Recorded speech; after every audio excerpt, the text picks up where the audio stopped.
homecoming 2022 as St. Michael the Archangel, the Warriors, come to Aycock Stadium to take on the undefeated Titans of Trinity Episcopal. And the opening kickoff is fielded by Devion Brown, and he's not able to bring it out very far, tackled at the 17-yard line. So the Titans will take over. Not great field position, and we're getting a little bit of a late start here as we had to get some things squared away. But here with my man Silvio Troy. Yeah. Silvio, junior here at Trinity. What are you expecting to see today? I'm expected to see a close game, a good game, of course. Homecoming night. I know our team's pumped. I definitely know the Archangels. They are 4-1 on a 4-game win streak. They're definitely pumped after that first play they made, and the play they just made. They're out to battle, and it'll be a tough one for the Titans. Yeah, I think we're expecting a really good game here. St. Michael, the Archangel, the Warriors out of Fredericksburg, Virginia, come in, as you said, at 4-1, ranked number 1 in the VISA state rankings for Division III, and of course, our Titans number 1 in Division I. But the way it works, it's all based on enrollment, so it's not like college where sometimes you would think a D1 team automatically would destroy a D3 team. Mm-hmm. D3 teams could be just as good. It just means it's a smaller school. Yeah.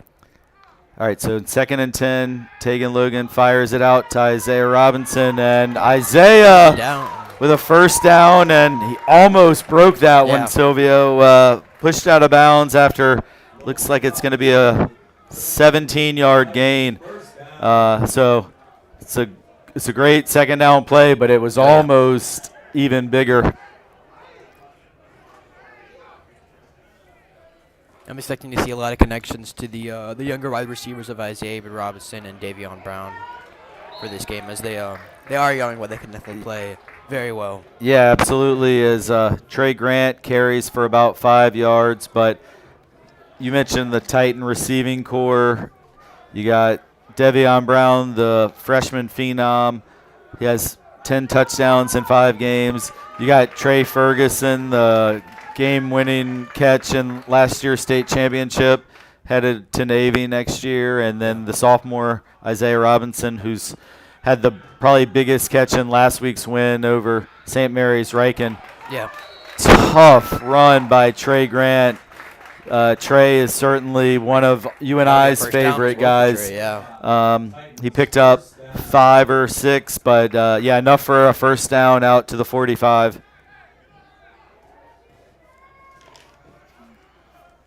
I definitely know that our O-line this game is a little lacking in some of the original starters, as there have been a couple injuries. So I think the running game from Trey may surprise to that, but I think he does make it up as we talk to him, as he's such a strong contact-loving quarterback. Yeah, there's Trey Ferguson with an 11-yard gain across midfield, his first catch of the day. And Silvio, you brought up an important point with that offensive line.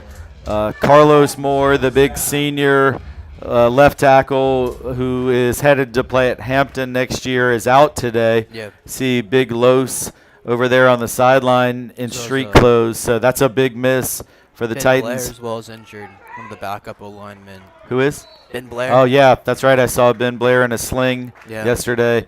So that's 2 of your top 6 offensive linemen, and that is going to force some other guys to step up. Yeah.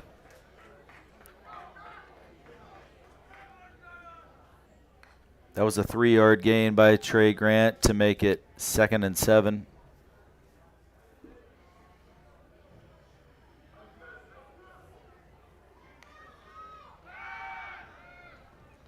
That's batted up in the air, and it after being deflected, it almost was caught by Trey Grant, but had a really funky spin on it, and Grant wasn't able to haul it in. By Alex Cruz for the Archangels. Make sure Grant wasn't able to catch that one either. Yeah, good defending as Daniels was there in the neighborhood, as you say, Silvio. So 3rd and 7, a big play here on this first drive.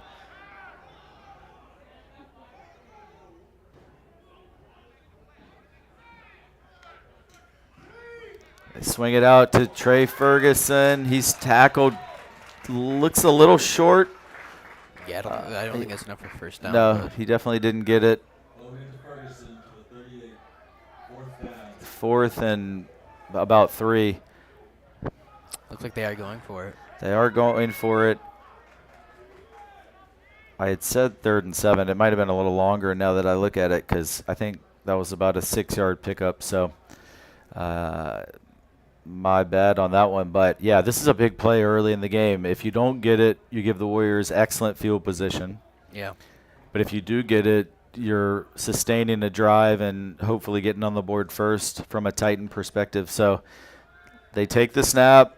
Little slant to Isaiah Robinson. He's going to get the first down and more. And more. He is gone. Touchdown, Titans. Isaiah Robinson, 37-yard touchdown on the wide receiver screen. And what a cut by Isaiah. Way to step up for the young fellow. Right in front of his face, and he's able to just bypass both of them there. Yeah, I definitely was concerned when he first caught it that there were a lot of defenders there. He had a lot to do just to get the first down, and then to break through and go all the way for 6 was great to see. J.D. Stemhagen on for the extra point, and it is good. So Titans, great start. The huge 4th down conversion to take the 7-0 lead. And because we were a little late getting started on our broadcast, as we found a camera person, our person we were expecting wasn't here, so we didn't really get a chance to fully set the scene of today's game. So I just want to take a minute and talk about, first of all, the weather. That always can be a factor in a football game, but today it really couldn't be any better. Yeah. Perfect conditions, absolutely magnificent autumn day. About 65 degrees and sunny, slight breeze, just the weather you'd order up for homecoming football game. Exactly. And then St. Michael, the Archangel, wanted to talk a little more about them as they come in on a 4-game winning streak. The Warriors come down from Fredericksburg. As we said, they're state champions last year at their classification.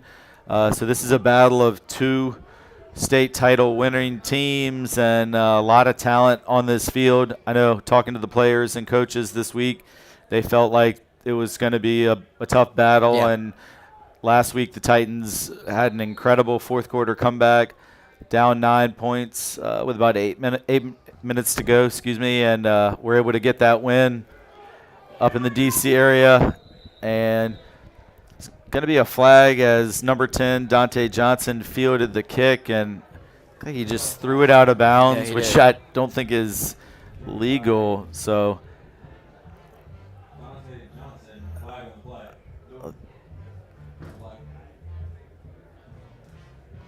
Looks like they are. Yeah, maybe picking the flag up.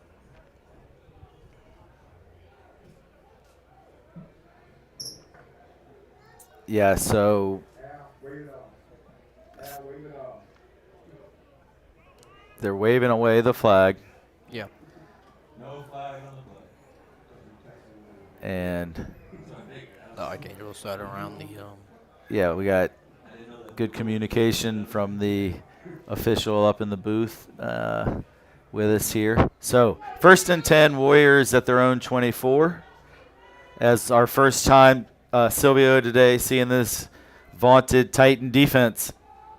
And it's a run right into the teeth of that defense for a decent gain, 3, maybe 4. Looks like the ball carrier was, I think, was it number 4? I believe so. Melvin Spriggs, the senior. Definitely saw Elijah Rayner and Jalen Williams stopping that run there for Titans. So other than that, nice 3-yard pickup for the Archangels.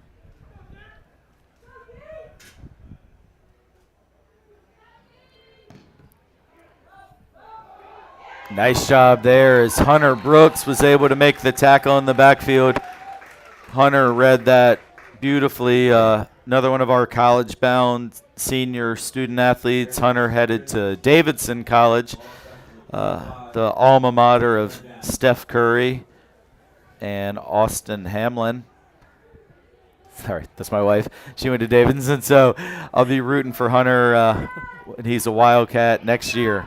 Great job there by Hunter to throw him for a 2-yard loss and make it 3rd and 9.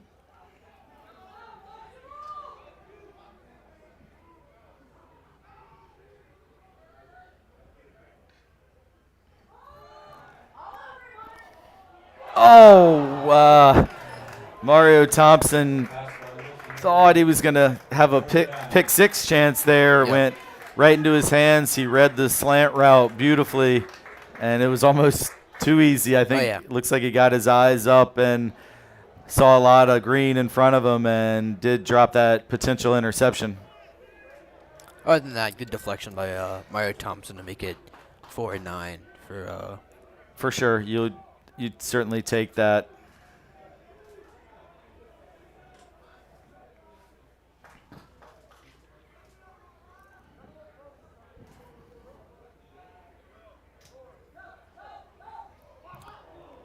Punt is a low one, and it's going to be touchdown by the Warriors' Caleb Davis at the 45 of Trinity.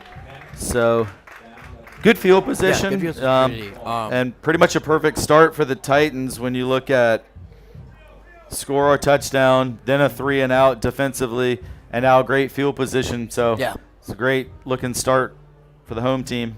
I definitely think their first rush with their first ball possession went, I think, as perfectly as they wanted it to, especially with I think Isaiah Robinson being the main man for that one, getting the first down and then getting the important play to get the 6 points on the board. For sure. So one thing to look out for here is Trey Ferguson is still on the bench. Looks like athletic trainer Mark Hall is working on his ankle, and we may have we lost our video here? Oh, no, it's back. Okay. We may have lost it for a second. We're having to be kind of old school today in our video situation. But looks like a penalty there on the Titans. Sorry, I was checking out the camera situation, so I didn't see what the flag was for. But delay a game. That's not a penalty you want when you start a new possession. But maybe the Trey Ferguson injury had them not sure about personnel there. So 1st and 15, deflected. Good job defensively by number 15, Alex Cruz, for the Warriors. So 2nd and 15. Definitely, as you said, I think that's one of the second or third big plays Alex Cruz has made for the Warriors defense here. I think he'll definitely be a number to look out for the entire game, as he's just showing that he's definitely one of the top players for the. Yeah, for sure. Alex Cruz looks really quick and strong. He's listed as 6 foot, 215-pound outside linebacker. As this one's tossed out to Isaiah Robinson, his 3rd catch already, and a pretty good gain. It's going to be about 7 yards. It'll make it 3rd and 8, and pretty manageable versus, at 2nd and 15. You got to be pleased to pick up about half of what you need there on the 2nd down. Big play here, though. Yeah, Titans have had the early momentum established, but a 3 and out by this Warrior defense would definitely be a huge confidence boost for those guys. Something interesting, we see Elijah Rayner playing offense. Yep. Normally he's a defensive specialist, but all wide open, Isaiah Robinson. Davion Great Brown. pass by Tegan Logan, and Robinson brings it inside the 30. It was 3rd and 8, and they end up picking up about 25, and Robinson just was wide open out there. It was Davion Brown there. Oh, my bad. 14-15, little confusing there. But, as you said, perfect spot for Davion Brown to be open in. Yeah, I don't think I've seen Davion Brown that open all season. Maybe that's why I didn't know. But, great job by the freshman who's been just off to an incredible start this year. good play action, and Cam Fleming, who is another guy that usually we see on the defensive side of the ball, but he gets involved at that slot receiver spot with Trey Ferguson still being worked on and Brandon Ridley unavailable today. So that's 2 of your top 4 receivers, so a chance for Cam to get some offensive work. And also good to see Trey Ferguson now taped up and running on the sideline. I think he will be coming back into the game shortly. So another first down, and Titans have reestablished that momentum. Good protection for Logan, looking for Devion Brown. Touchdown, Devion Brown. He does it every game. He does it. I mean, I should expect it by now, but perfect pass. I mean, we saw that pass last year. It looked like it was almost a replica of the Trey Ferguson catch. And I mean, perfect positioning, perfect ball placement by taking Logan there. Tavion's able to get it for the touchdown. Yeah, Silvio, I think your analysis of that is spot on. It was great blocking, a great route, a great throw, and then a great job by Devion to block out the defender and haul it in. So no good on the extra point. That is a little bit of a bummer. I don't know, but I thought it was in. But obviously the officials had a better view. So only the 6 points. Don't get the 7th. But still a great possession with 3 big plays. The big third down conversion to Devion Brown, the big first down catch by Cam Fleming, and then the touchdown again to Devion Brown. So Tegan Logan really spreading it around, and he might be over 100 yards passing already. Yeah, I mean, I think Isaiah Robinson's definitely helped out with that. I think we're not looking as much into the 2nd and 15 play that the Titans did have. You know, Isaiah Robinson's able to bring it into 3rd and 8, I think it was. I think that's such a big play for their long drive there, was getting out of the such trouble they had. And big kickoff there by J.D. Stemhagen. The receiver lost his footing, and Jay Williams with a massive tackle. That's one of the biggest hits I think I've seen in a high school football game. I hope we captured that on camera there. Wow. J-Dub just full steam ahead, and Caleb Davis, the returner there, took a big hit. Yeah, definitely able to get to know Jay a little better, have a class with him this year. Definitely, always just talking to him, seeing how he feels about games is always interesting. But I know he's definitely hyped for this one, especially on homecoming. Yeah, this is what I'm about to say is a big shout, and it could be controversial because we have so many great defensive players. But for me, he's definitely one of the best, most talented players on this team. I think it might be going to be a penalty on first down. I'm not sure. Could be for Titans or for the Warriors. I think it looked to me like a false start, but the officials discussing perhaps they drew him off. I know I saw Elijah move, but then I don't know if he moved because of the reaction it's of false start on the offense. Yeah.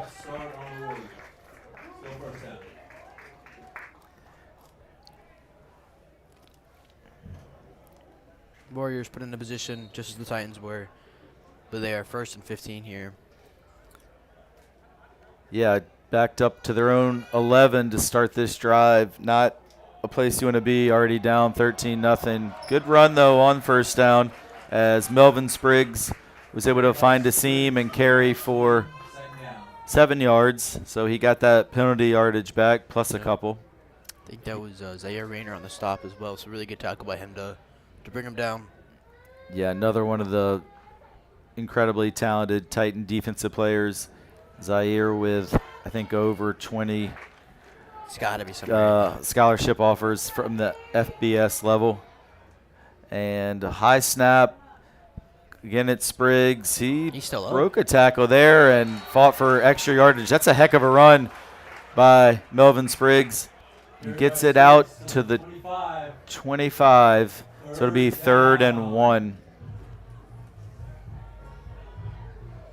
So they've had some success running the ball. Yeah. It'll be interesting here on 3rd and 1 to see, do they keep it on the ground where they have had success these last 2 plays. They're going to take some time to think about it. So it is a timeout by St. Michael, and head coach Hugh Brown and his staff going to discuss what to do on this critical 3rd down play. Yeah. We see 2 minutes in the first quarter left in him, and I always ask you this. A timeout, I mean, especially in the first half, you are down 13, and you definitely want to make sure this drive goes long. Would you count that as an acceptable timeout time? Yes, and I'll tell you why. Because as we've talked about many times for our longtime viewers of TESPN, I hate feeling like I wasted a timeout or burned a timeout unnecessarily because you want to have them late in the half, late in the game to stop the clock. But the problem, if you're St. Michael the Archangel right now, down 13-0 early, is if you save them, you may be saving them for a game that's gotten away from you. Yeah. I think if they went 3 and out again after the way this game has gone, with the Titans score a touchdown, St. Michael goes 3 and out, Titans score another touchdown, they must get a first down here.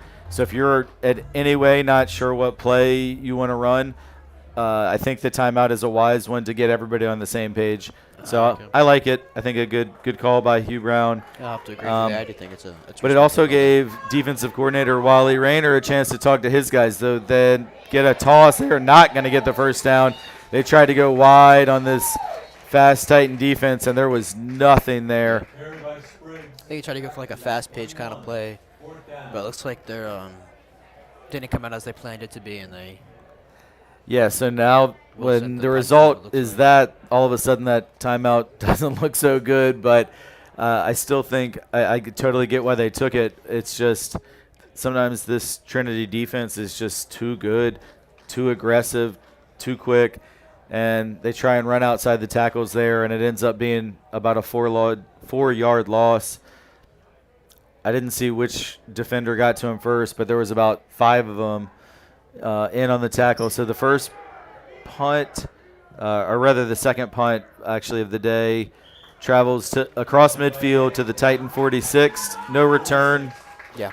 But again, good field position for Trinity. Yeah. Now, I will point out, Silvio, the last time we were up here, I guess that was 2 weeks ago against Episcopal. Yeah. Titans, similar to this, had a great first half, got up to a 22-0 lead, and did win the game, but were outscored and probably outplayed in the second half. So Exactly. I think you're going to want to see Coach Mickens and the staff keep their foot on the gas pedal today. And just the Episcopal game reminded me a lot of the Washington Commanders. The first half team. Well, Episcopal is pretty close to Washington. The Washington Commanders in the first half this year are a problem. But maybe tomorrow they'll get together against the Titans of Tennessee. But our Trinity Titans are throwing the ball for Isaiah Robinson there. Wasn't a perfect throw by Tegan Logan. Robinson got a hand on it. Maybe could have caught it. It would have been a pretty spectacular catch, though. So second Dante and 10. Johnson almost able to get his hands on it as well. Yeah, The Warriors there looked a little. yeah. He Like a, he big did have a opportunity chance for at them. an INT. Good call.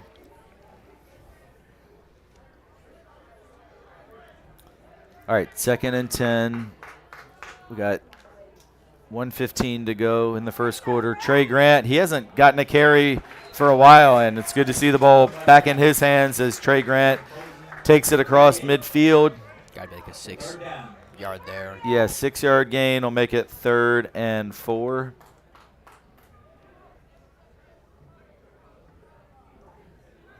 As we're now under a minute to go in quarter number 1.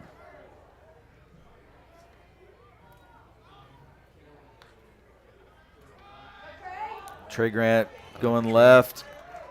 It's really close. He's right at the marker. I think he's going to get it, but we'll have to check on that spot. Yep, first down by Trey Grant. He needed 4 yards. He got about 4.5, and that is another Titan first down. I think a big point of him getting that yardage there is when you could see he's about to come into contact. And he's able to get down low and push his body across the yard he needed to. I had a really good vantage point of seeing him doing that, and that's something I love watching for Trey Grant, is that when he knows he needs to make a play, he's definitely able to and capable of doing that. Absolutely.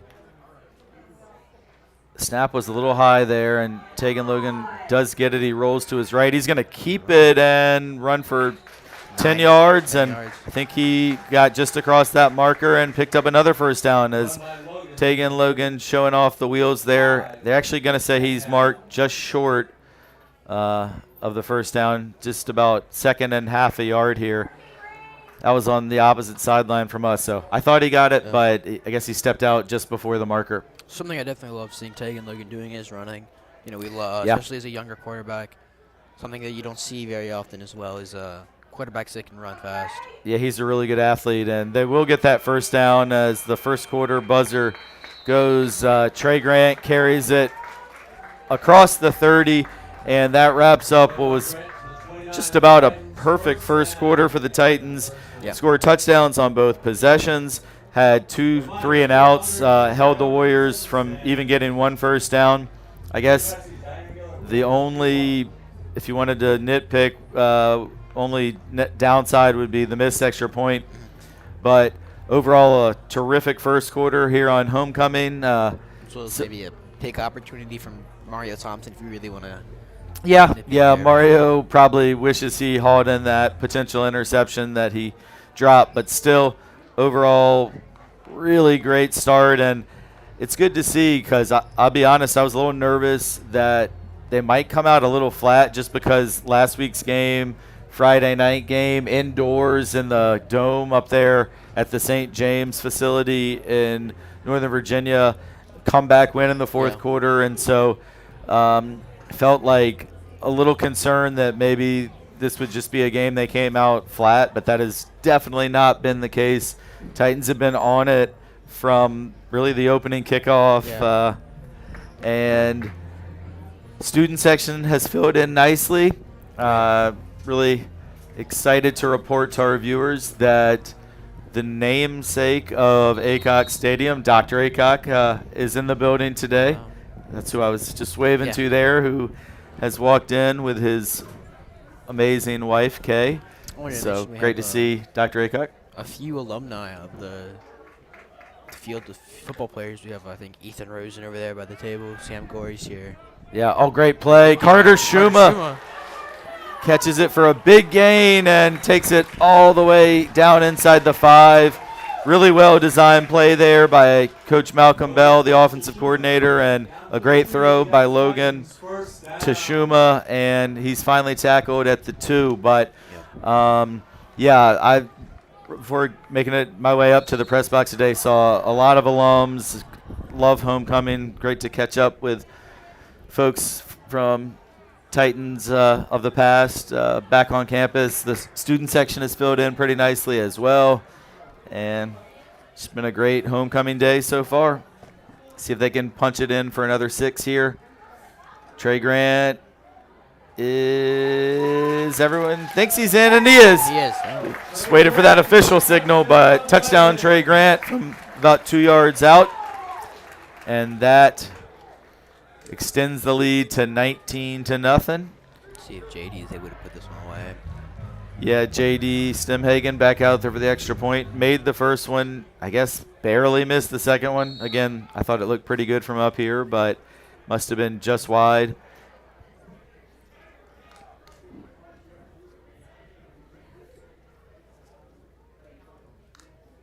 Good snap. Good hold. Kick is good. Good, yeah. That one just snuck in that left upright. As Tegan Logan doing the holding, which is a role he played last year, but mostly Brennan Ridley has done the holding this year, but he's out today. So Tegan back to his job that he did as a freshman and did a nice job holding there for JD.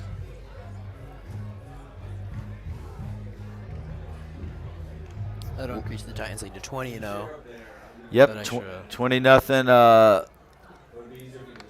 During this change of possession, maybe let's talk about some recent results from other Trinity athletics this week.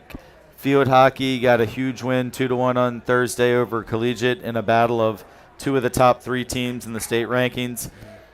Boys soccer yesterday, a 2-2 draw with top-ranked St. Christopher's with a last-minute goal by Seth Molesky. Really exciting game for soccer. And then volleyball last night was able to beat Stab for a big win for them as well. So it's been a great homecoming week. Had a win on Thursday.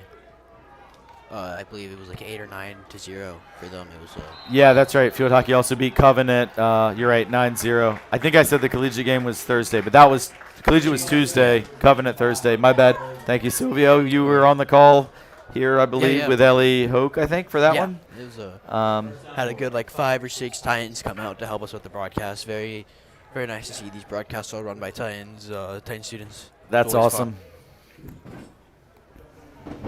Matthew. Oh, man.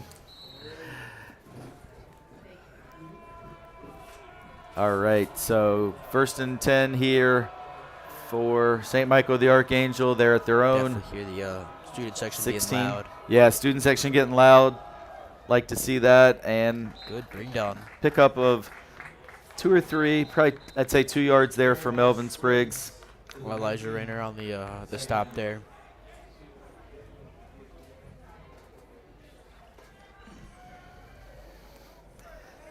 We were just, Silvio was just shouting out some of the football alums in the house and mentioned Sam Gorey, and now he's truly in the house. How's it going, everybody? What's up, Sam? How y'all doing? Good.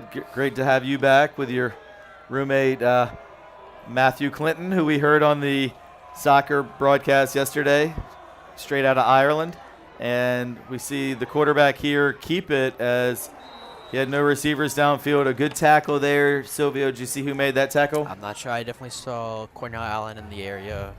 Yeah, Elijah Rayner was close by again. Elijah. So pickup of, I think, 2 more yards will make it 3rd and 6. Deshaun Wilson definitely had the right idea there. Wasn't able to get the as many yards as he probably wanted, but definitely saw a running attempt was valuable. Yeah, this Titan defense is just so fast. You see a hole.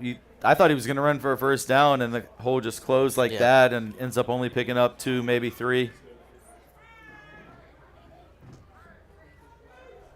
Play clock down under 5 seconds. They do get the snap away. Good pressure in the backfield, but he spins out of it, and Deuce Edwards with the interception. Wow. Deuce jumped that route. Great job by Deuce Edwards. And Silvio, if you don't mind, let me talk to Sam for just a minute here, because Sam was, of course, on the football team last year, so he never got to actually broadcast. We had him on the podcast. All right, so Sam, back from college. Is this the first time you've seen these guys play this year? In person, yes, it is. Okay, so obviously you were on this team, just less than a year ago. You know almost all these guys. What have you been seeing from this Titan team so far this year? I'm just so proud of them so far. I mean, last year we were obviously a good team, but this year it's just a whole other level forward. Like, a lot of these young guys stepping up that don't even have that much experience. Like Tegan has only started a couple games last year, leading maybe the first 5-0 Trinity team maybe ever. Like, it's pretty unreal. It's awesome seeing all the guys kind of getting all the offers that last year we were really chasing, because only 3 or 4 guys maybe had an offer, like Elijah, Rio, a couple others I'm sure, but for the most part a lot of these dudes were kind of just hunting to get that recognition that they know they deserved, and they went out and did that last year, and now this year they're just reaping all the benefits as Trey Grant brings it all the way to the 10. It's awesome to see all these guys have so much success. Trey Grant. I love this team with my whole heart, and I'm just glad to be back. Well, it's great to see you, Sam, and I know I'll never forget you and all the kind of day one TESPN people, Jeffrey Bell, without whom none of this would be possible, and then our podcast crew with Griffin and DJ and Jack sometimes, and Caleb on some soccer broadcasts and all that. What a throw, and actually not caught. I thought that Davion Brown came up with it, but it was well defended. So it will be second down at the 11. And you mentioned the offers. I mean, I'm pretty sure that at least 9 or 10 of the starting defenders have D1 offers now. So Yeah, it's unreal how much talent this team really has. It's just a blessing. yeah, it's a lot of fun to watch. And also just as Trey runs again, picks up a couple, there is going to be a late flag. And I think we're either going to have a hold or maybe even hands to the face. But at school, you know, these guys are great students, and just it's really been an incredible fall for Titan athletics. With soccer has been ranked number 1 in the state, now number 2. Field hockey back up top where they usually are, and volleyball's been good. Tennis has had one of their better starts to a season in a while, so we're really rolling here. That is going to be a hold, as we said, and they are going to take the penalty in the 10 yards, so it'll be second and long, probably second and about 21 here. I think is that the first penalty against Trinity? Yes. So thus far. It is. Yeah, that's a big step from last year. There were a lot of times where we would kind of shoot ourselves in the foot with penalties and stupid turnovers and stuff like that. I think they've cut down on that a lot this year. Tegan really, I mean, besides the last game, pretty much has no interceptions on the season, which Jack, I love you to death, but sometimes you threw a couple too many picks in your days on the Titans. But well, I'm sure Jack would have loved to have Devion Brown to throw to, and Sam, you may have just jinxed that because Tegan just threw an interception. Oh my God! There is a flag though. Looks like it's coming. Yeah, I think there's going to be a pass interference. Thank goodness. Yeah, I thought that was like the ultimate announcer jinx when Tegan doesn't throw interceptions, and then there was I thought a good defensive play by the cornerback there, but yeah, it looks like they're calling DPI. But another thing I've noticed about this team is even though like last year we kind of had a good amount of adversity, you know, a coach passed, just a bunch of other small things everybody on the team kind of understands the most. But I think thus far, like last game they had a 2-minute drill, but besides that, not too much adversity. But talking to some of the guys last night in person, I just kind of was proud of them to see how much hunger and how much desire they still have. I talked to Coach Timon Brown for a couple minutes before the game today, talking about how, you know, job's not even close to being finished. I mean, we are only, on our 6th game of the season. We're about halfway done, maybe a little bit further. And, yeah, we've had an amazing start to the season, but at the end of the day, the hardest work's still ahead of them. So I'm really happy to see how hard they're still working, how bad they want it. Because, I mean, 1 championship is amazing, 2 kind of solidifies you. So that's well put. Yeah, I think these guys want to leave a legacy that is remembered for decades to come. And speaking of which, halftime, 1996 boys basketball team getting inducted into the Hall of Fame. So that's awesome. That's leaving a legacy. Excited for that. Good to see some of those guys back. It is going to be 3rd and 3 from about the 5-yard line. Big play here. For those listening at home, Rick Hamlin was the captain of that 96 team.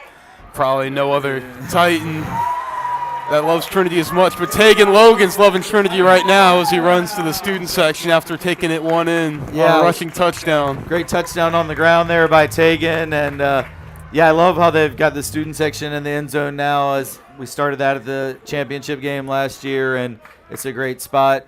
Need to start like the pit-away leap. Yeah, have you seen a pit-away leap thus far? We have not seen that, but you better believe if I was out there, I would do one. It looks like so inviting to just jump up there.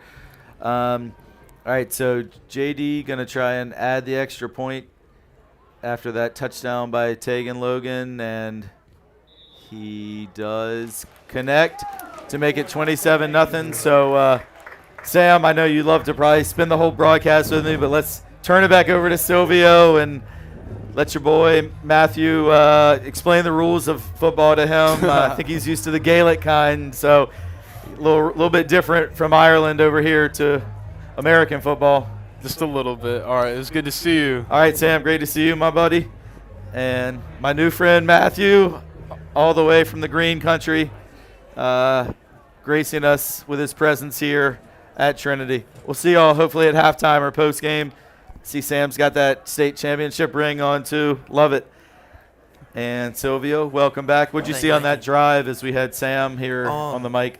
Definitely, as you said, I think it was a little interesting that we saw Titans struggle just a tiny bit with getting the drive finished. Definitely amazing score.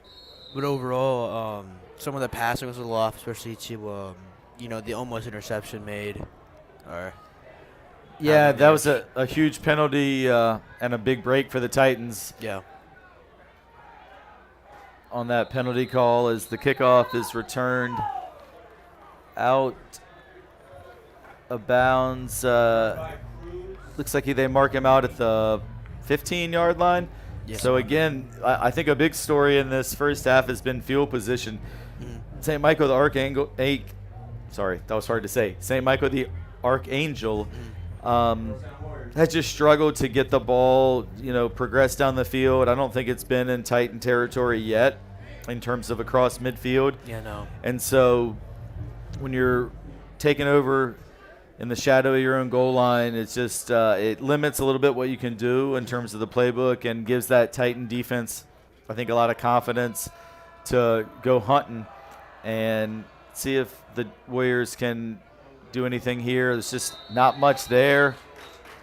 3-4 Titan defenders are right there on the scene to tackle. I think it was Dante Johnson on the catch for probably a loss of a yard. Looks like, yeah. Second down.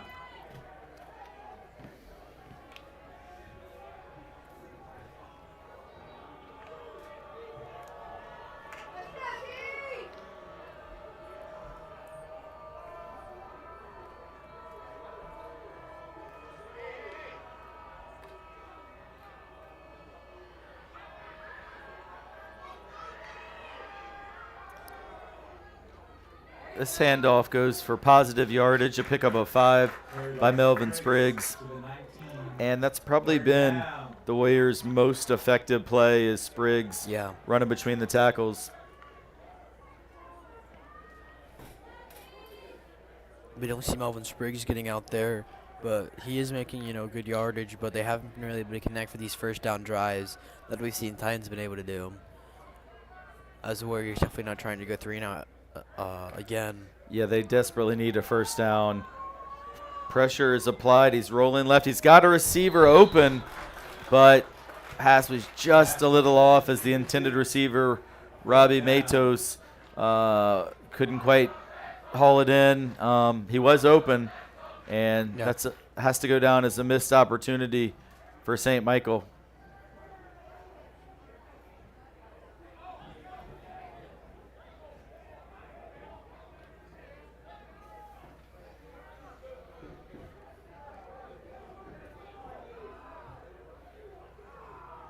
So they do have the punter on.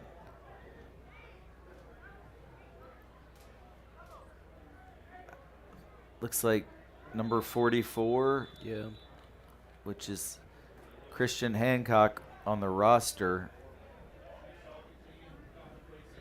Although it says that Hancock is 6'4", and that punter doesn't look 6'4" to me. So they may have someone else back there. And going to be a 5-yard penalty against the Warriors to back them up even further.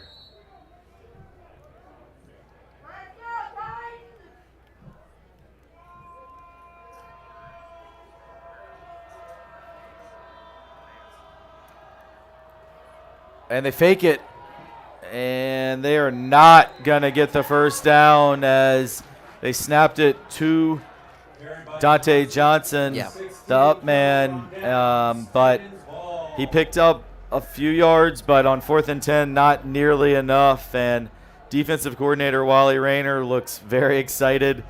He really was preaching to me and that's really the only way while he talks, right? He's always preaching. Oh, yeah. But he was telling me this week that he desperately wants these guys to pitch a shutout. If you look at the 5 games so far this year, I think we gave up 7, then 14, then 6, then 10, then 16. So all are, below 20, but he wants a shutout. Yeah. And so We far haven't his saw guys the- are getting it done. Last year, I think Sam Gorey was mentioning we were good last year. As we saw multiple shutouts. Yeah. All right. This So one goes Mario Thompson. Rio in the backfield for his first up. carry, and he He's takes still it all the way. And he's good. Touchdown, Titans. Mario Thompson.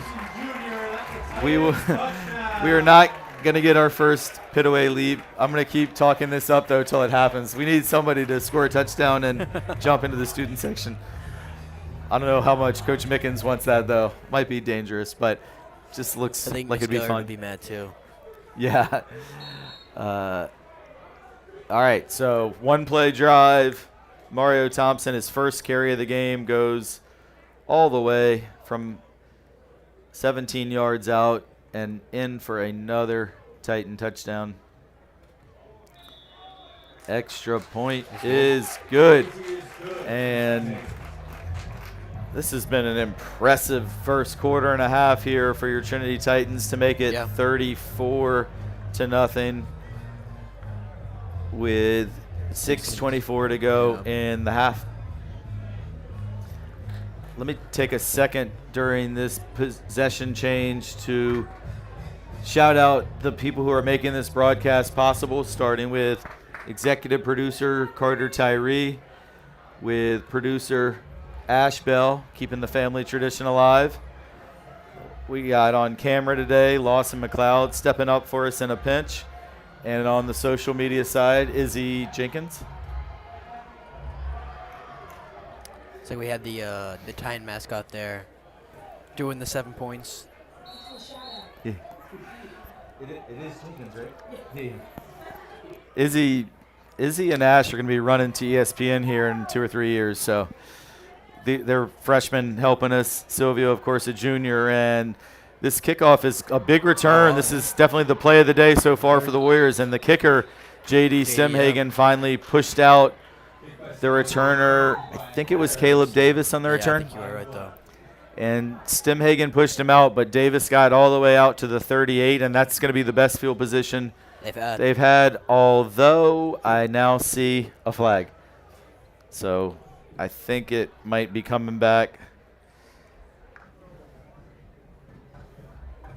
It is a hold on St. Michael, so it will not come out to the 38, and in fact, it's going to put the Warriors once again back, looks like pretty deep in their own territory. And this St. Michael, the Archangel team, I mean, they come in at 4-1. They've had a lot of very big margins of victory. Yeah. They won, I don't have it in front of me, but my recollection is like maybe 43-0 against Fort Union. They beat Bishop O'Connell handily. They beat Paul VI. So this is a St. Michael team that's had a ton of success. So just if any viewers who are Titan fans are thinking that for homecoming it's just we brought in some weak team, that is not the case. Yeah, no. These guys are state champions at their classification, and they've been competing with big D1 teams and winning. So they're on, I think, a 4-game win streak. Four-game win streak, They're on exactly. fire. So yeah, they aren't shabby by all. Almost another interception. This time it was Zaire Rayner, and I know Z's going to be frustrated because his cousin Deuce already has an INT today, and those two spend a lot of time in my room comparing each other's offers and notes and stats. So right now in the INT count on the day, it's Deuce 1, Z 0, and Z had his chance there. All right, third down. Once again, he rolls left, and now this time it's Mario Thompson into the end zone. Second touchdown. Pick 6. Yeah. His second touchdown. And he makes up for that near interception earlier in the game by getting the pick 6.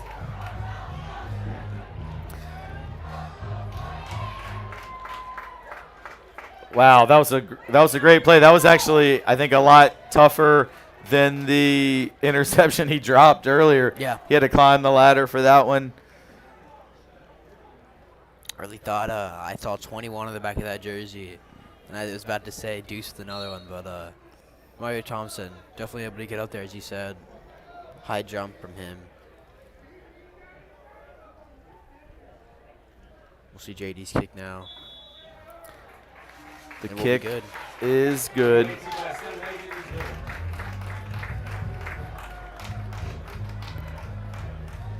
So 41-0. I did not expect this, but these Titans have been ready to go today.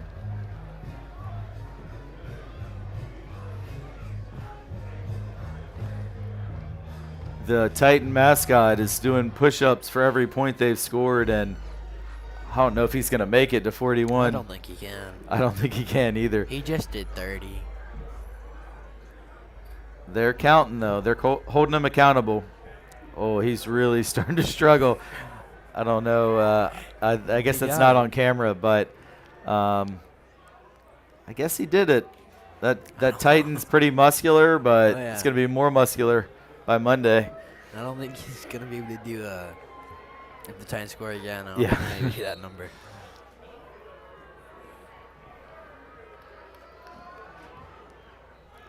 JD Good kick by Stemhagen. JD there. Good kick. This one's fielded by number 16. That's Cameron Attard.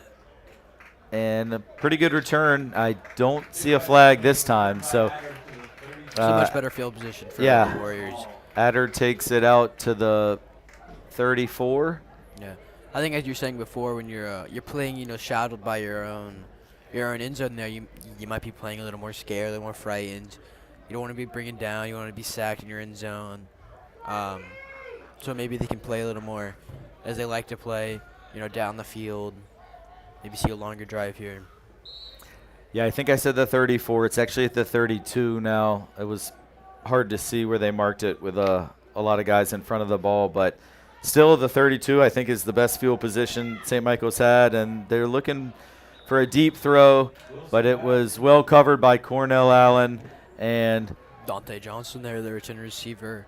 As you said, well covered by Cornell.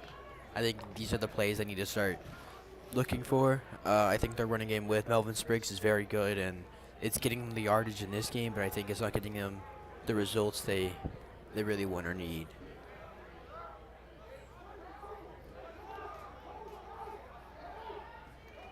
all right, 2nd and 10.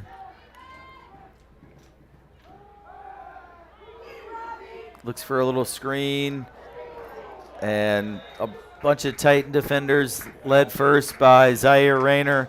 Jay Williams was in the area, Elijah Rayner as well. It is a gain of 2, but these Titan defenders are just flying around. I mean, even a gain of 2 feels like a positive play, just because it's so hard to gain much yardage. It was a well-designed play, too. That's the thing. I think a lot of these plays by the Warriors have been really well-designed, and they probably work against a lot of teams, but it's just not really working today against this fast Titan defense. Timeout by St. Michael the Archangel with 4:34 to go till halftime.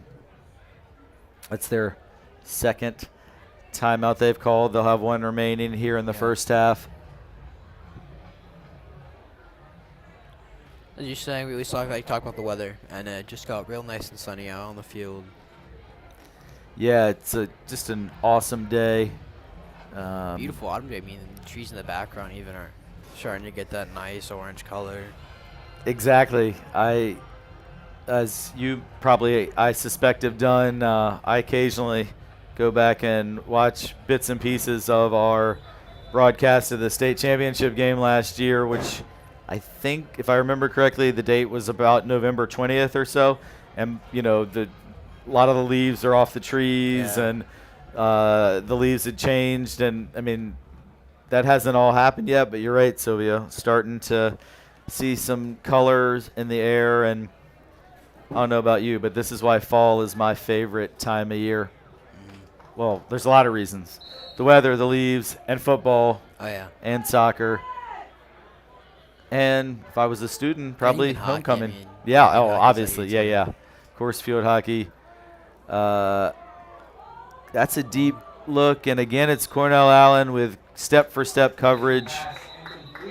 There is a flag in the backfield.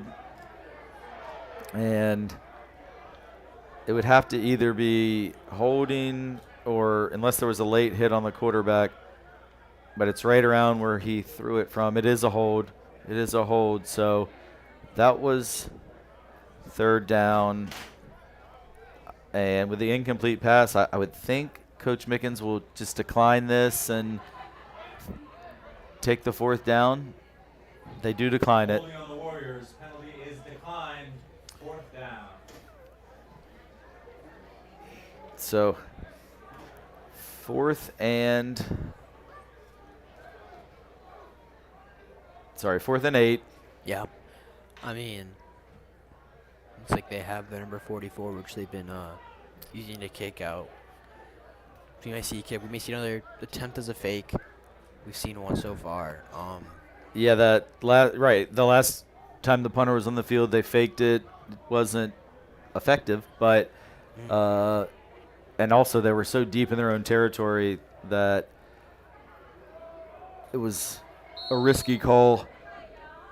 I would be shocked if they fake it again, as Devion Brown is back to return it. So far, all the punts have been angled away from Brown, and this is, again, he's not going to have a chance to return it. And it does take a good bounce for the Warriors, and Like there is a flag as like Cornell Adam, and I think the man he was covering. yeah, they were getting a little physical right there along the sidelines. Could be maybe some unnecessary roughness going on there. And, you know, from the Titans standpoint, you got a 41-0 lead. You don't need to really be getting involved with any kind of extracurricular type of things. So they're just going to say it was a holding, which is kind of unfortunate to get a holding when your teammate doesn't even have the ball in his hands. It's just rolling down the field. But the Warriors catch a break there. I believe only the second penalty on Trinity so far. The first one happened when Sam Gorey joined us. If you missed that earlier, it was fun to have class of 22 Sam Gorey with his big old state championship ring.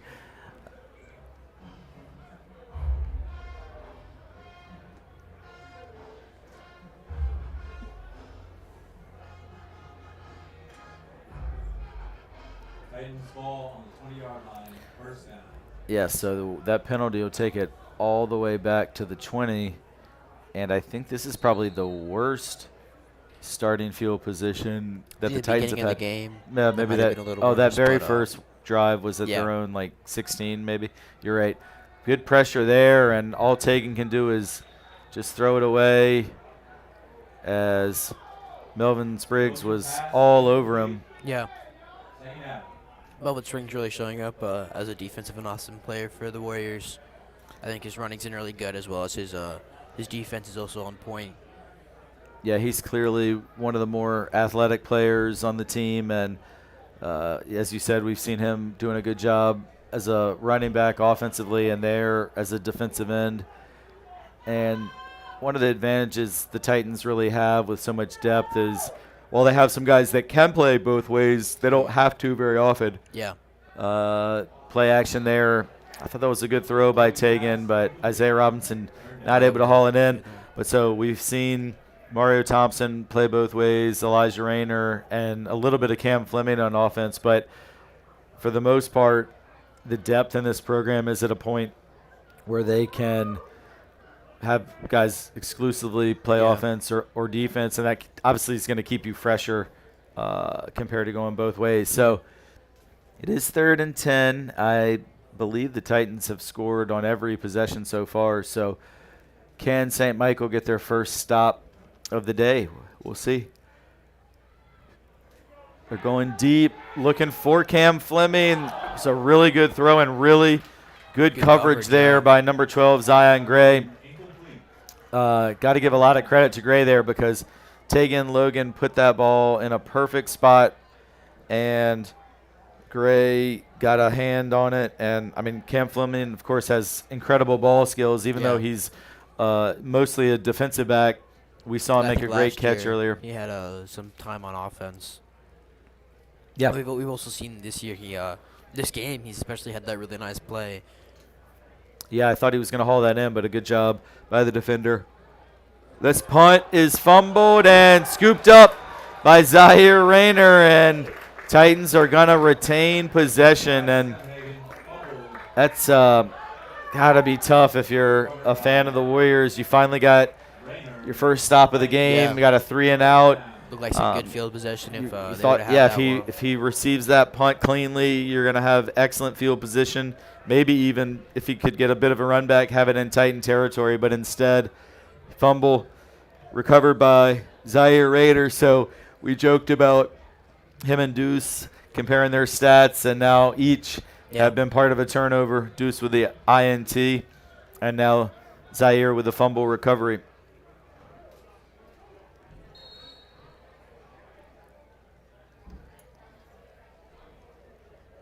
.343 to go till halftime. Handoff goes to Trey Grant. Great run by Trey. Yeah. Looked like he should have been down at least 2-3 times, but able to get 8-ish yards there for a really good play by Trey Grant. Yeah, how many times have we said that this year where you think Trey's going to get tackled for maybe a yard or two and ends up picking up? In this case, it was about 8. Yeah. He's just almost never brought down by the first From tackler. my view, it's like he just disappears, and he just magically appears at the 8, 9, 10 yard line for gainage.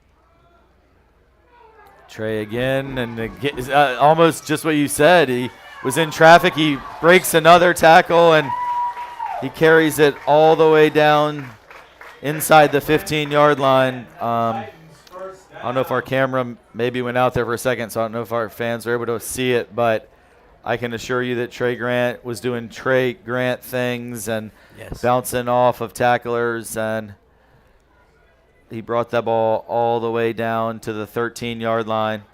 So it'll be first down there. See Trey Grant with another run. And he keeps churning as it looks like our video came back. Carry by Grant to the 9, second down.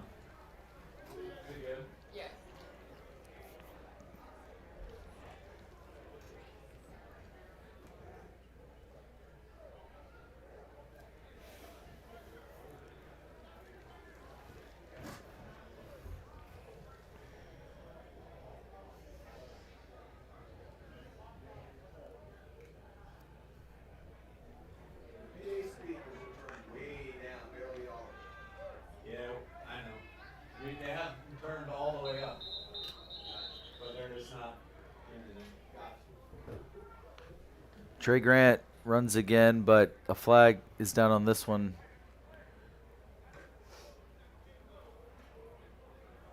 Flag and play.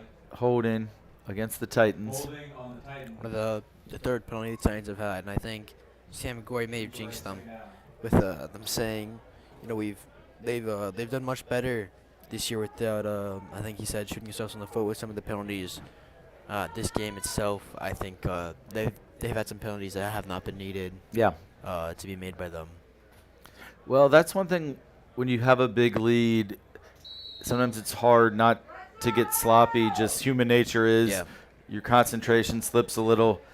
You're winning 41-0, and I'm not saying you get lazy, but you just lose a little bit of focus, and that's when you get, like we've now seen, a couple holding penalties just in the last few minutes. Yeah. Speaking of, we only have 1:35 left for the second quarter. Yeah.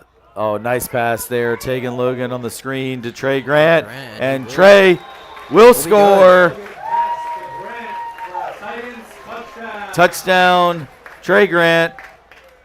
And That's the 7th touchdown of the first half by Trinity. 6 by the offense, 1 by the defense. Yeah. And even the one drive that got stopped, Titans still were able to retain Able to retain it, possession yeah. after the fumbled punt.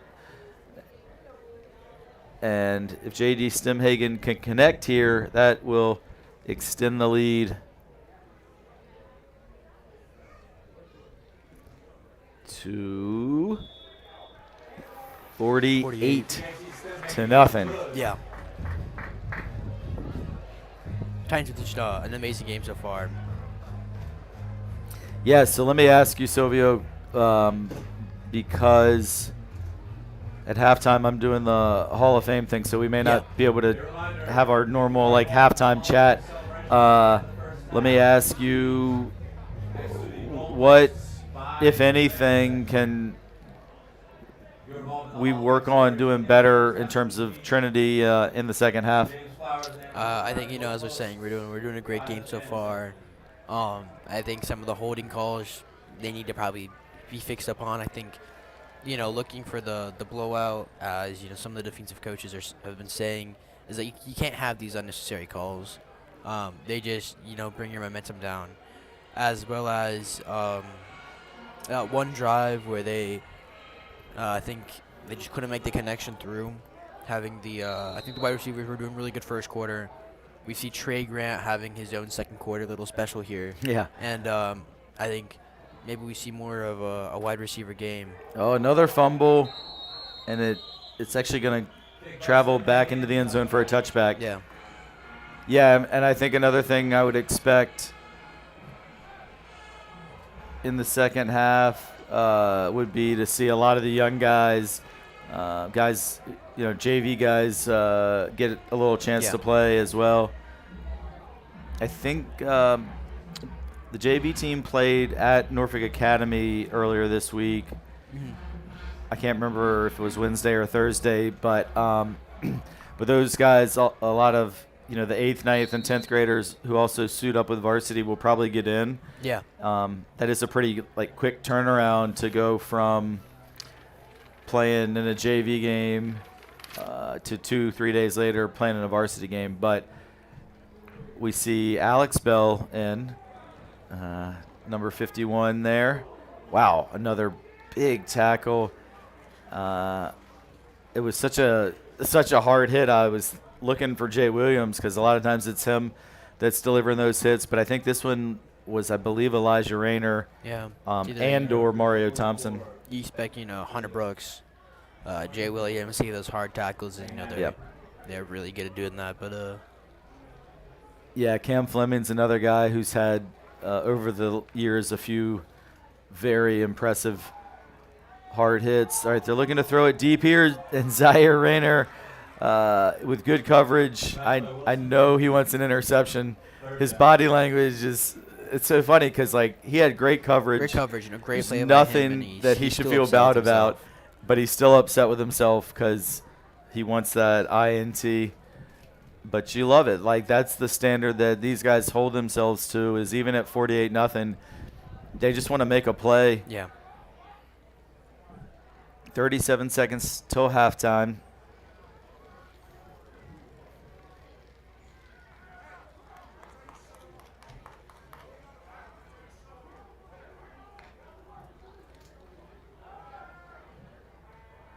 And it's a sack. Yeah. I was just about to mention that. There One thing we haven't seen by either team. Sorry, I was just going to say there is a flag that just came in, that something that happened right here. Sorry, Silvio. What were you going to say? That we haven't seen in high school many sacks by either team. Yeah. So we can say the first one by the Titans there. Holding on the Titans. Yeah, so that's a defensive hold on Deuce Edwards, which is really frustrating because that would have been a sack and it would have made it 3rd and forever, but instead it will be an automatic first down. And those are those self-inflicted wounds that you talked about that you need to avoid. Now, look, 48-0, it's not likely to change the outcome, but that was right in front of Coach Mickens, and I don't think he was too happy on that one. Yeah. All right, so 26 seconds. Play action pass. Nashawn Wilson looks and finds a receiver. He's able to stay on his feet and carry it close to midfield. So that's going to be a first down for the Warriors. Yeah. And probably the longest pass completion they've had on the day. Cameron Adder there with a really good catch. I think that's something we're probably going to see more out of the Warriors is they're going to try to go for these longer passes. Their run with Spriggs is very effective, but they haven't been able to see results yet.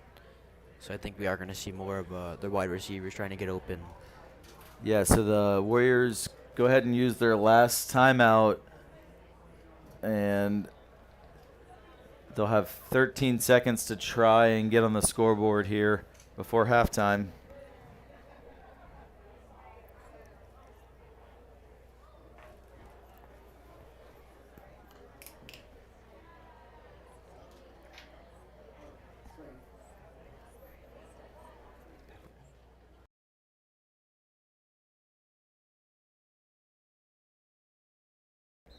We'll be back though, a couple weeks.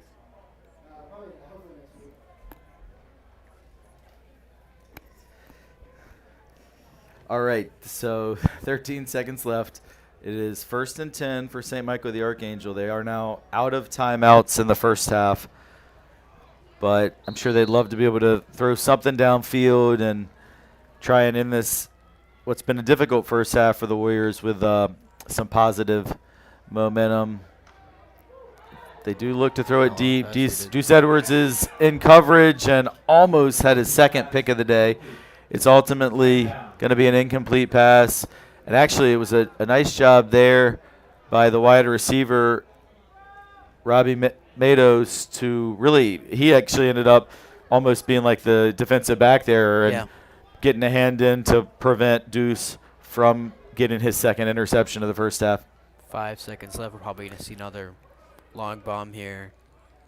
Yeah, they're certainly lined up with a formation that looks like with 3 receivers split out wide to the left, like they may try and throw some sort of a Hail Mary.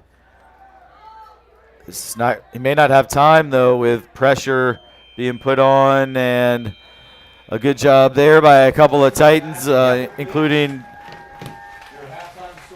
John Brooks. And so that is halftime. What a half, Silvio. Yeah, halftime really. score. Trinity Episcopal 48, St. Michael the Archangel 0. Yeah. To add there, I think they played a really, really good game. We see the Titans and the students leaving, for half. I think a lot of people going to prepare for homecoming tonight. But I think Titans have a really good offensive, and especially their defensive game has been great. They've had a blowout so far. Second quarter, I'm expecting them to keep this lead. As you said, probably the guys that haven't played probably get some playing time. As well as maybe more out of Deuce or Z if they keep continuing to play.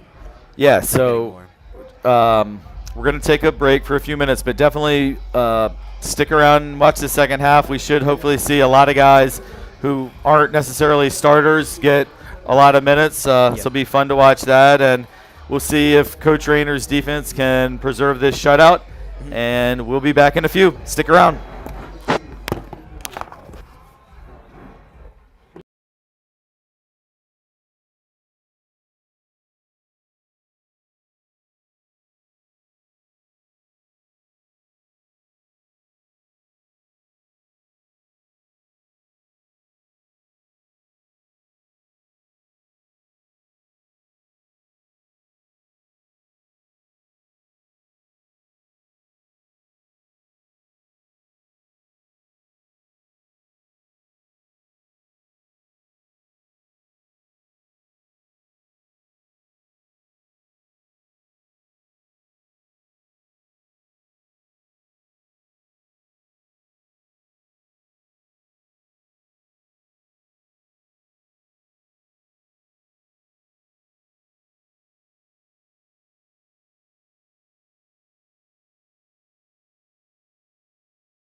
Mine.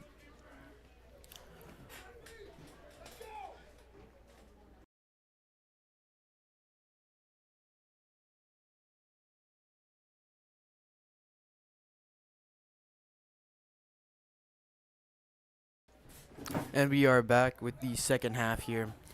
Titans do lead 48-0 against the Warriors. We will see Titans kick off. We should see a pretty competitive game with maybe fresh players and a Warriors team that definitely wants to be on the board.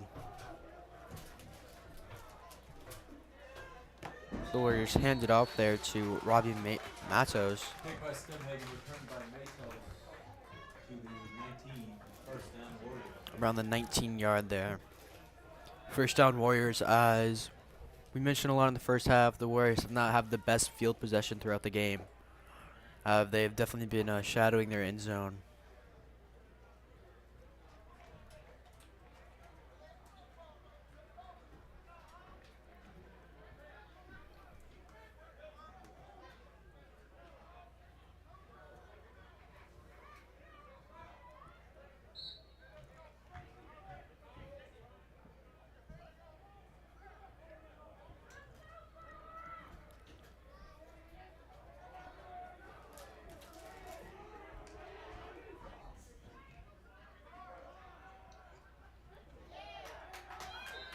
Good bring down there for the Titans. Tackle made by, Run by Spriggs, tackle for a loss at the 14, second down. I believe, Hunter Brooks there. Spriggs did carry it for a couple yards, but second and long.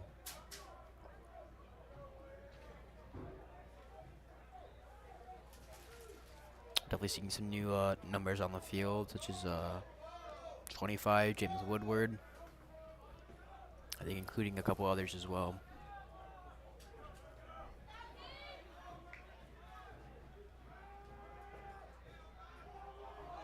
Long bomb to 14. It is good. He will be going. Kind of down by touchdown, Warriors. It was a bomb to Robbie Matos, and he will take it and run away with the first 6 points on the board for the Warriors. Coming off hot, the Warriors are able to make the long bomb. Very, very good throw, and even better catch by Matos. Defender was just a little shy of him in the catching area, and Matos with a free run down.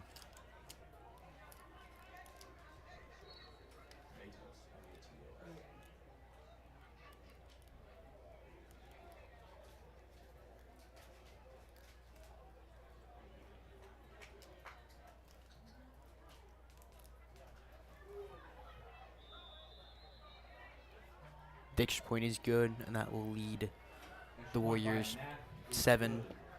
Titans lead 48-7.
Yeah.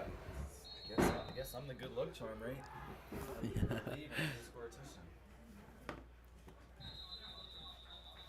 Be a flag on play. So Silvio, I'm a little late getting back from the Hall of Fame ceremonies, and Yeah. the Warriors go and score a touchdown. It was a very good throw to Robbie Matos. The defender was a little behind him, and he had a free run down the field. Yeah, it looked like about 70 yards or so. It had to be around 60, 70 yards, yeah. Well, got to give credit to the St. Michael coaching staff at halftime for getting their guys back motivated and scoring after getting shut out for the first half. Yeah. I know one person who's going to be pretty upset. James Woodward. Yeah, and Coach Rayner. Oh, yeah. Oh, now we're exposing people. All right. I mean, I know him personally. I know he's upset with himself after that play he had. Yeah, well, Woody there James Woodward fields the kick, and he took a shot, but no flag. Titans ball, first down. All right, so it'll be 1st and 10 Trinity at their own 32. And just walking around at halftime, I mean, phenomenal to see so many alums back for homecoming. Just a great turnout, and just a lot of folks enjoying this beautiful day, enjoying this beautiful campus, and enjoying this great football team. It's just a great time to be a Titan, whether a current student or a past student. But, hey, this St. Michael team has come out fired up here in the second half. We just saw something that you don't see often, and that's a loss by Trey Grant. Yeah. Silvio, we talk about he almost never goes for lost yardage. Not that it was Trey's fault. The D-line was very much in the backfield there. I was able to talk to Trey Ferguson for a minute at halftime. As you can see, he is taking the pads off and out of uniform, but he's basically said he's pretty much fine. He got rolled up on, and he's definitely not going to risk it, but good coverage there by Remington Moss.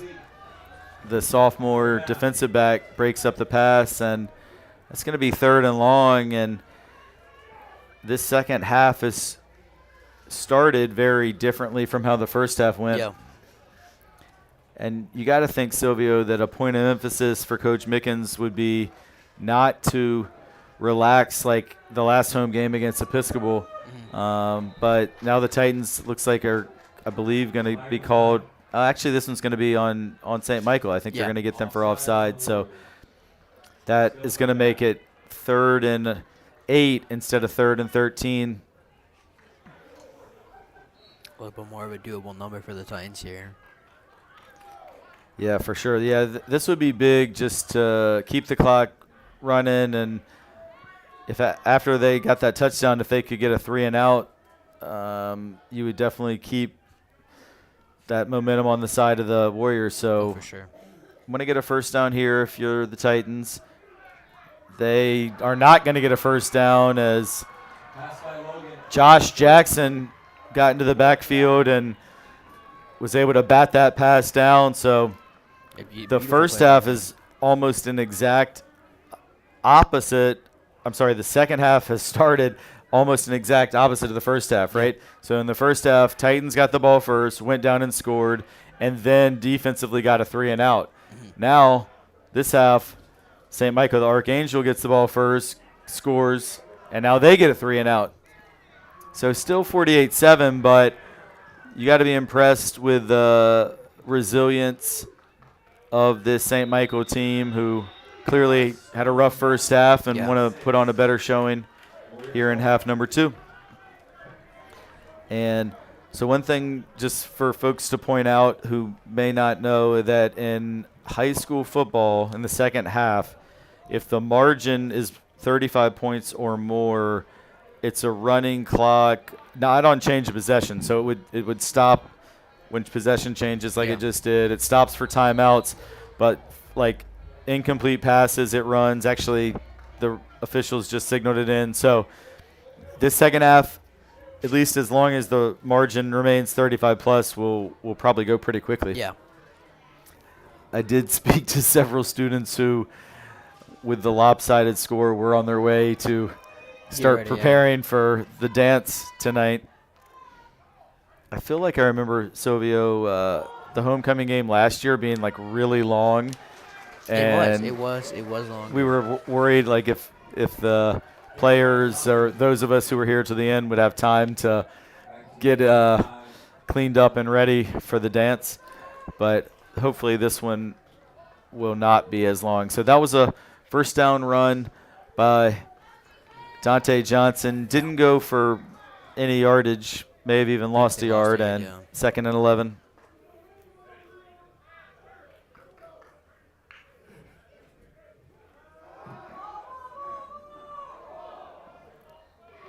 And that's a big completion, and once again, it's Cameron Attard with Adder there with a over 20-yard gain, another first down, and that's the second play of the second half that's been super positive yardage for St. Michael the Archangel.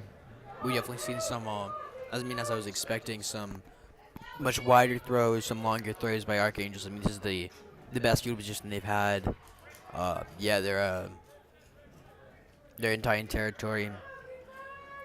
Yeah, very quickly, within 2 plays into Titan territory. There are a lot of flags as it was a false start by St. Michael, and we're already about halfway through the second half.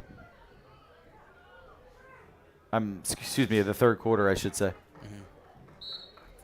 And that clock continues to run.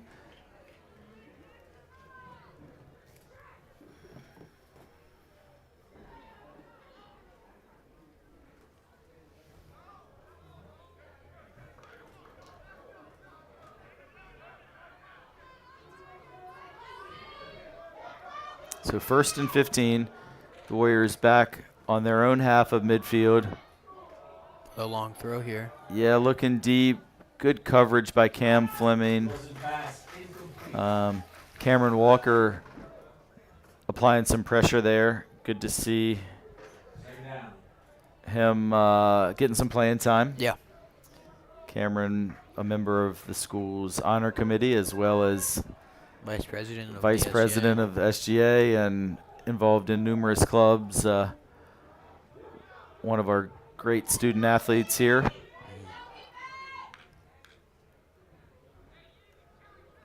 Second and 15.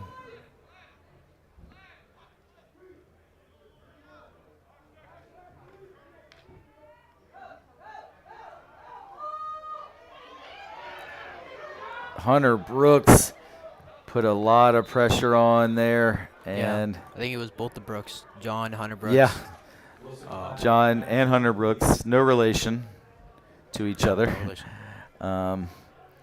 But Something they were both. found very surprising when I first found that out. Yeah, I actually taught them in the same class when they were in 10th grade.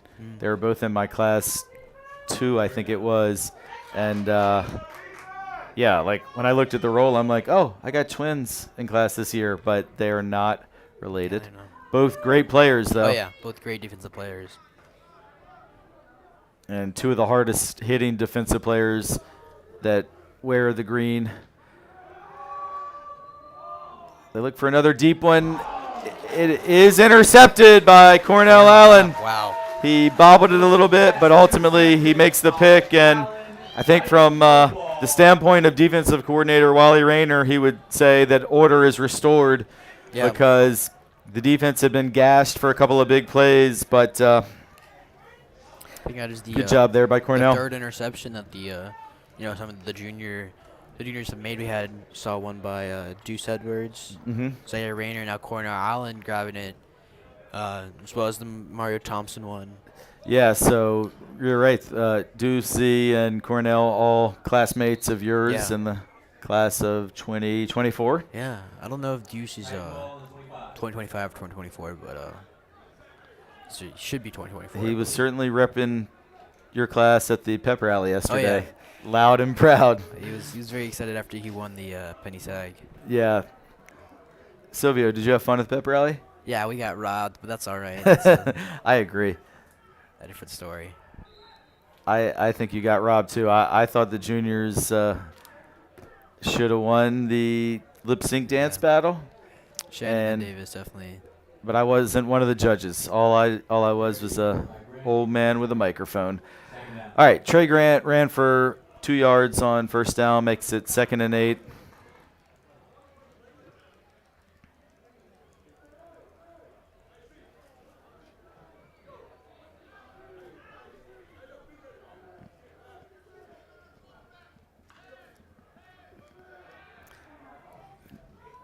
Slant pass is caught by Devion Brown. That was a heck of a catch. Yeah. Ball was thrown quite low. Looks like it's going to be just short of a first down. So it'll be 3rd and inches. But if that ball had been thrown a little higher, Brown probably takes it for a big gain. But he had to dive to make that catch. Heck of a catch. They didn't spot it quite as far as I thought it was going to be. I thought it was right on the 35, but still 3rd and less than 1. And Trey Grant's going to pick up that first down, as you would expect on 3rd and short. Yeah. That's the Titans' first down. And they're really kind of not letting Trey get up there. He's finally able to emerge, but one thing to keep an eye on here, Silvio, is, the St. Michael, the Archangel, sorry, I keep messing that up.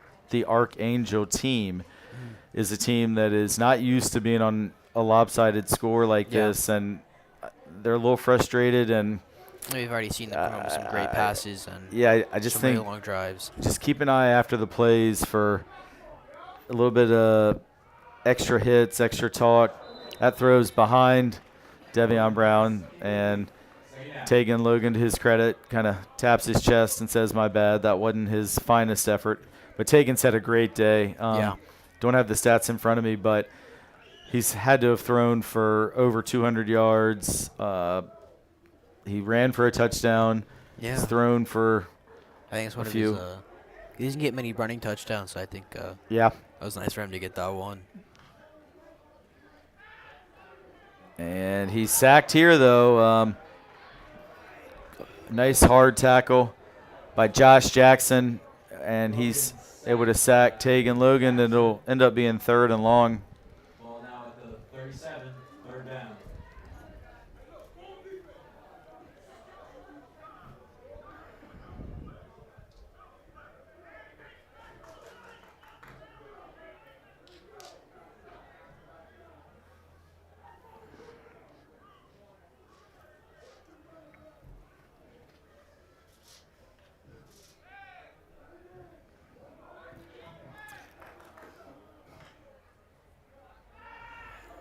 More good pass rush, and Tegan Logan's pass was that caught? What a catch! Wow. Cam Fleming, holy cow, that was an incredible catch by Cam Fleming. It wasn't like, I thought it was just on the ground. I was looking maybe if the Archangels caught it there, but what a catch by Cam. Yeah, so that's the last play of the 3rd quarter, and that was a good throw by Tegan to get it up there under great duress. And an incredible catch by Cam Fleming coming back on that one. I mentioned in the first half that Cam Fleming has great ball skills. Even as a defensive back, he always seems to have the hands that are able to bring those balls in, and that was a great example of that. Tegan took a hard hit there. I think he's okay, but he definitely looked like he was shaking off some cobwebs. So that 3rd quarter flew by with the pretty much running clock, and I think at this point Coach Miggins and the Titans would love this 4th quarter to roll on by, and for sure you don't want to see any injuries, hopefully no penalties, and get out of here and get ready for the homecoming dance. It's funny because for you as a student, and all week I hear kids talking about, like, are you going to homecoming? What's going on with homecoming? Do you have a date for homecoming? When y'all say homecoming, you just automatically mean the dance. Yeah. But, like, for an alum, if we say, are you going to homecoming, we mean the football game. And the oyster roast. So it's, like, kind of a different perspective based on age. Yeah. So I hear kids this week, like, talking about, oh, yeah, I'm going to homecoming, and I'm thinking like they mean they're going to the oyster roast. Like that's for the adults. But Silvio, you're going tonight? I am, yeah. You got a suit all picked out? I do, yeah. I will not be there. I'll be watching college football. Oh, there should be who's playing tonight? Texas A&M, Alabama,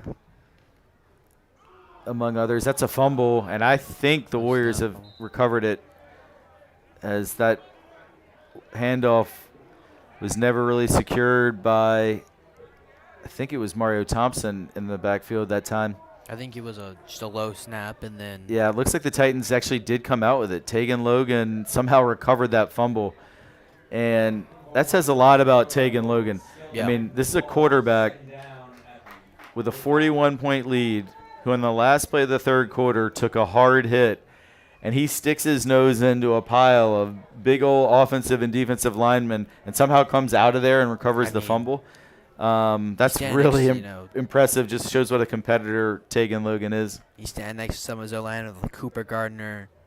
I think, Matty was in the area. Those are some big guys. I mean, Yeah. All right, this time Mario Thompson takes the handoff, and they tried to rip it out again, but Rio runs for 11 yards. 11 yards. Very close to a first down. They're going to say he does have the first down. He does have it out at the 33-yard line. Good strong run there by Mario Thompson. We see Henry Caudle is out at wide receiver right now. He's a guy that plays a big role in special teams, but doesn't often get a lot of reps on the offense.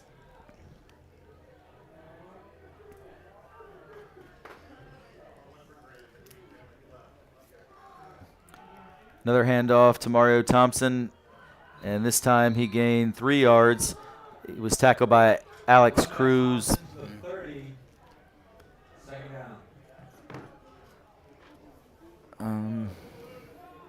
One of the Trinity traditions, giving out the yearbooks to students, which is always nice to see. Oh, that's last year's yearbook? Yeah, last year's yearbook. Cool. This is the first I've seen it. The cover looks really nice. awesome. Sylvia, you know what they say about books and covers? No? They say you can never judge a book By its cover. by its cover. But this book looks pretty awesome based on the Yeah. cover.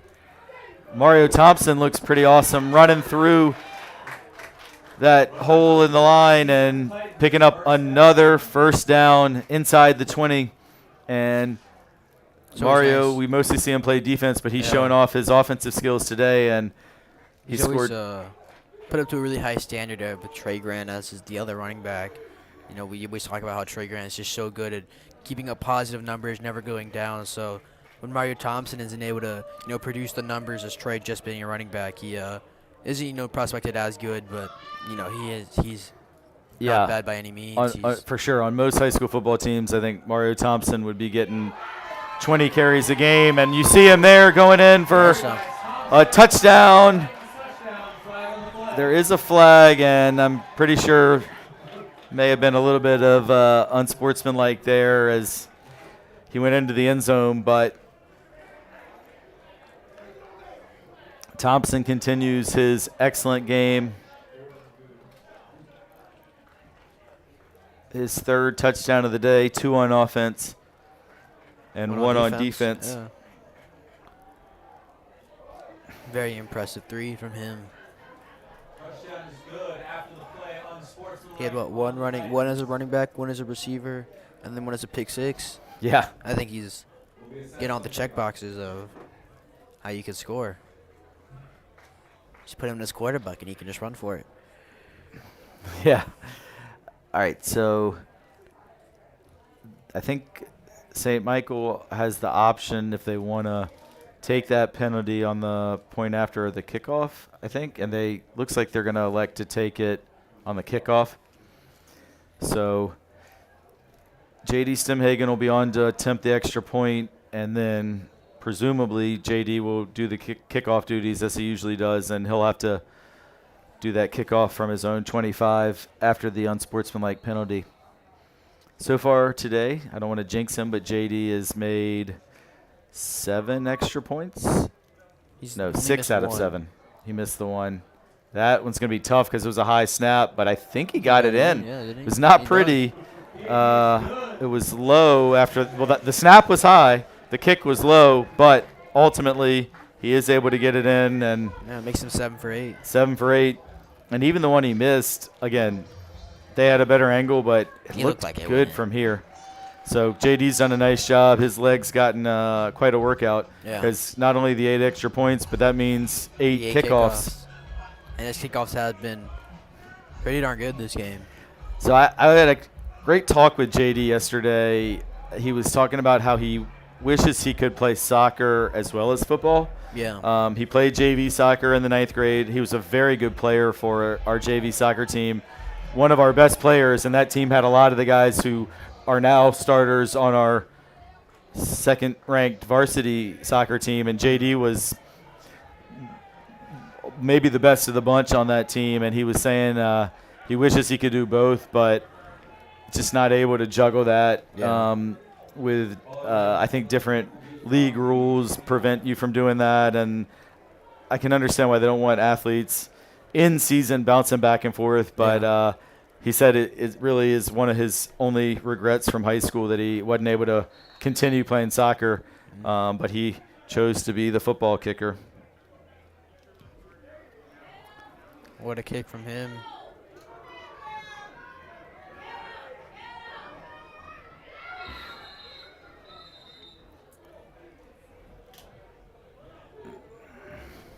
Mato's return to the 36. Warriors ball.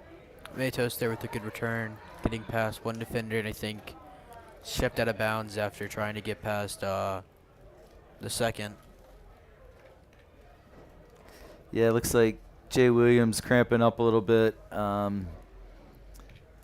something we see a lot in football late in games where guys just get a little bit dehydrated. Actually, in the soccer game yesterday, Davis Geis had bad cramping that took him out of play for a chunk of the second half, which was unfortunate because he's a great defensive player on our soccer team. Good pass, complete there for the Warriors, and they pick up a first down, 13-yard gain.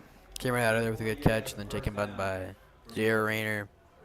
I think we are seeing a little bit of different attitude from both teams. With under 7-ish minutes to go. Yeah, we really clock moves fast when it's a running clock. Another completion, good tackle by Zaire Rayner, and Wilson passed to Adder across Addard. He's had several good catches today. Addard. What was it? Robbie Matos with the touchdown. Cruz in there with the. A lot of flags here as I think Mario Thompson's on Thompson it. may also be cramping, is my guess, as he was slow to get up. And I wasn't able to see what happened there. yeah, I think it was just okay, so I wasn't sure if it was an official timeout for the player who was down, but I guess Trinity called the timeout to be able to get some subs because Mario was, I think, just cramping up a little bit. And now athletic trainer Mark Hall talks to Rio, who's, as you said, had I thought you put it well. He's checked all the boxes today. And I don't think I've mentioned in this broadcast, but Mario is committed to Old Dominion to play football there next year. And ODU's had a good season, including a win over Virginia Tech. And a good run there for the Warriors. Number 4, Melvin Spriggs. We haven't called his name quite as much as in the first half, but he runs for a first down there.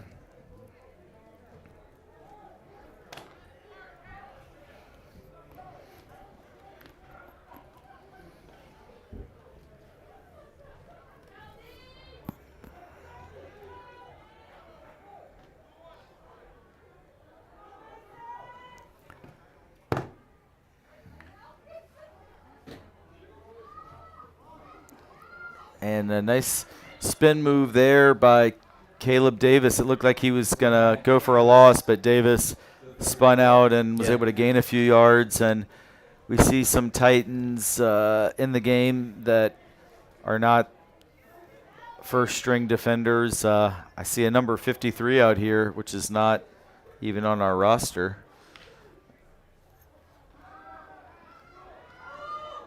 That pass incomplete, and that is one of the starters who is still on the field. Cornell Allen does a good job breaking that pass up.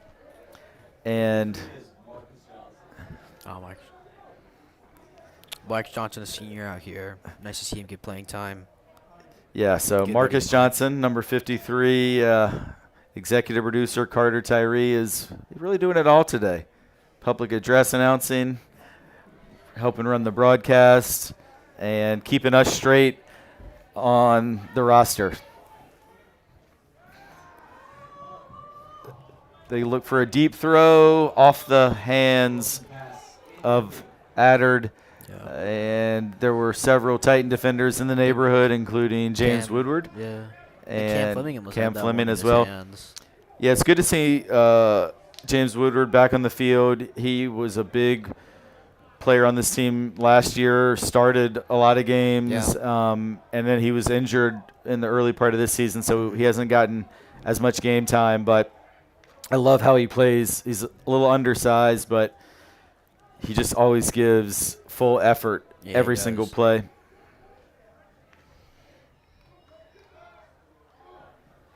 Plenty of time for Wilson, and he throws it back across the field, complete. Tackle made by Mason Love, freshman.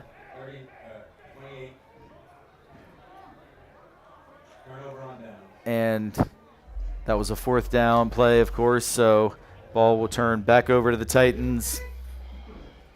Really always exciting, in my opinion, to see young players who haven't gotten a lot of minutes come in and contribute. And we just saw ninth grader Mason Love make the tackle there to prevent the first down. So really happy for him.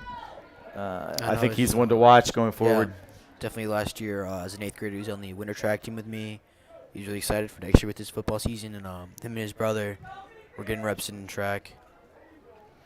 Yeah, I think Mason and his brother Miles are going to have great careers here. Yeah. And I want to give a quick shout out to their father, Dr. Love, who provides a lot of the music on game day, and also helped. He's a doctor of obstetrician. I think I said that right, but he helped deliver one of my children. So, wow. Yeah, Izzy, our social media person, was delivered by Dr. Love. Without Dr. Love, you would have no tweets today. And we also wouldn't have Mason and Miles. So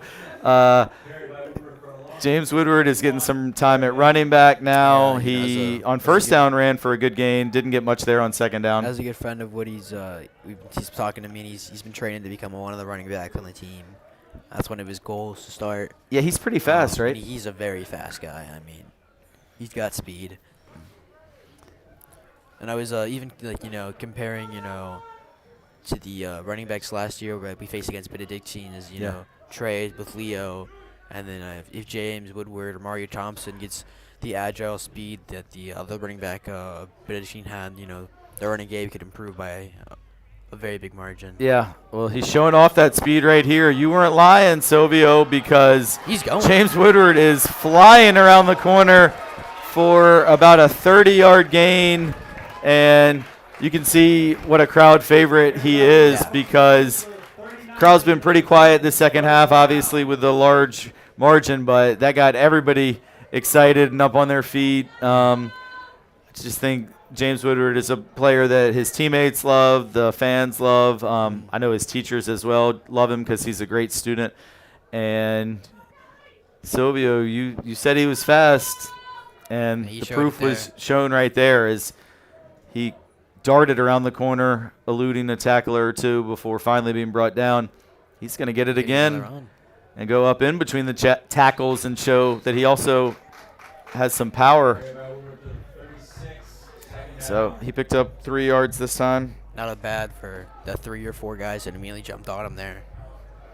I think we're definitely seeing the defense of the Warriors fade a little here, but they're still definitely in it with 1:30 to play on a running clock.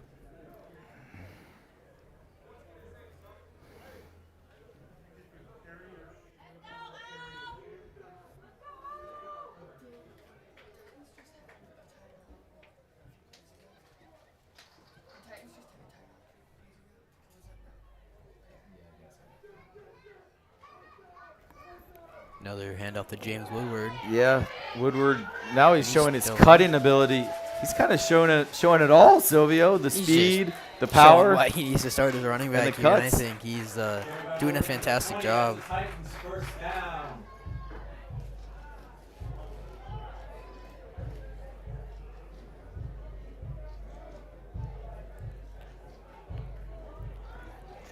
And probably, my guess is there's just going to be one more play in this game as Yeah, the second one. half has flown by. 1, maybe 2.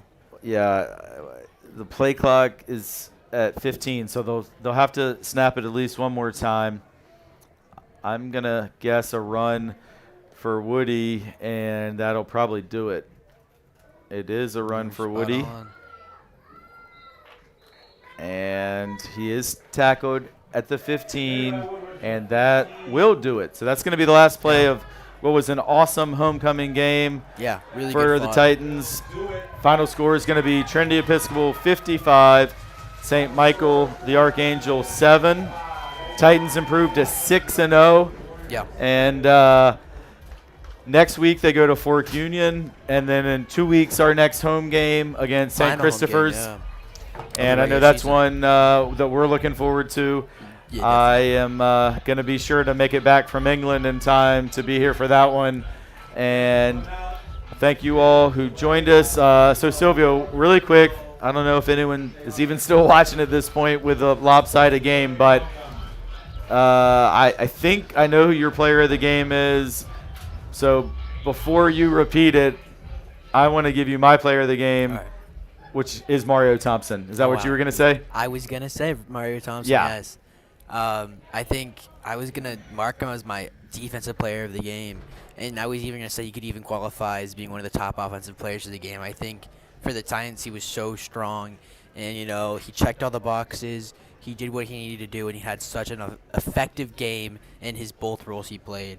And then I was going to say as well Zaire Rayner as, the other guy I had on my list in my mind. He had so many good tackles. He was always there when, they had those long catches. Z was there to stop him. Z was there, even though he's playing safety. He's playing far off. He was there. He was stopping runners. He also recovered a fumble. Yeah, he got the fumble. I think he might have had an interception. I don't recall. But I think that's going to be my two, Zaire Rayner and Mario Thompson. All right, so Mario Thompson and Zaire Rayner are our players of the game today, but it was overall just an awesome day for the Titans, and great to see so many alums who are back, and the guys on the field more than played their part. And thanks everybody who watched. We appreciate all our viewers. On behalf of executive producer Carter Tyree, game producer Ash Bell, cameraman Lawson McLeod, social media coordinator Izzy Jenkins, color commentator Silvio Troy, I'm Rick Hamlin. We'll see you next time.